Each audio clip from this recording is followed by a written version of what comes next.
mining sector of Ethiopia had planned to generate $4.2 billion in revenue over 6 years. However, it has only achieved 29% of this target so far.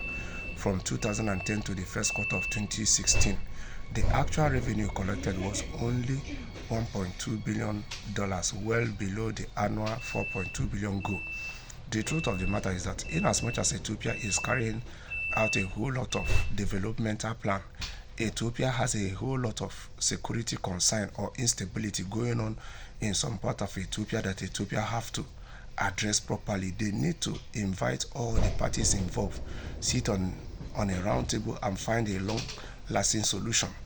Because in as much as there are some conflicts in some certain areas of this country, it means that the groups or rebels that are fighting or that are engaging in these conflicts will be devising other means in order for them to be generating money, and a whole lot of things are required, which indirectly it will be affecting the plan that this Ethiopian government have when it comes to their mining sector.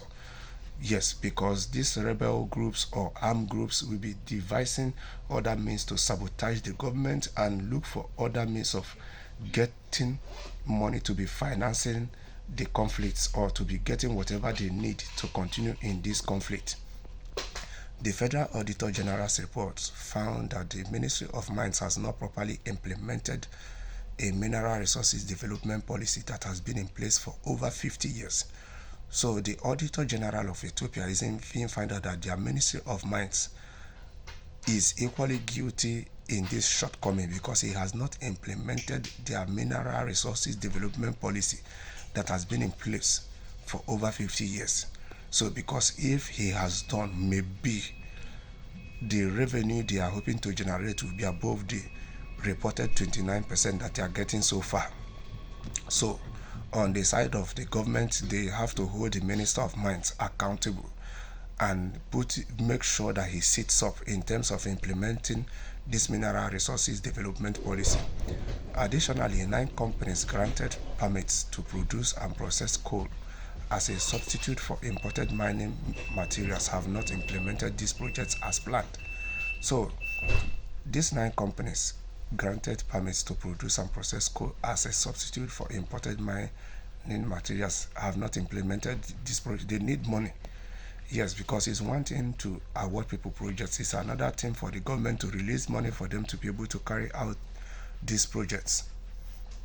The National Bank of Ethiopia has also reported instability in the amount of gold it purchases from companies and traditional gold suppliers over the past several years, up to the first quarter of 2016.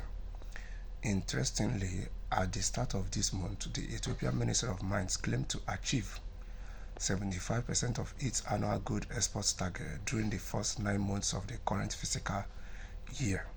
Minister of Mining Abantuma Tingugi revealed that the country's export over the 3 tons of gold during this period, showing a 12.6% increase compared to the same period in the previous year. Ethiopia has a whole lot of things to address. Yes, because no matter the amount of money Ethiopia is getting from anywhere, if they don't address their internal issues, they will not be able to achieve their developmental plan in terms of transforming Ethiopia to the extent they are planning to achieve it.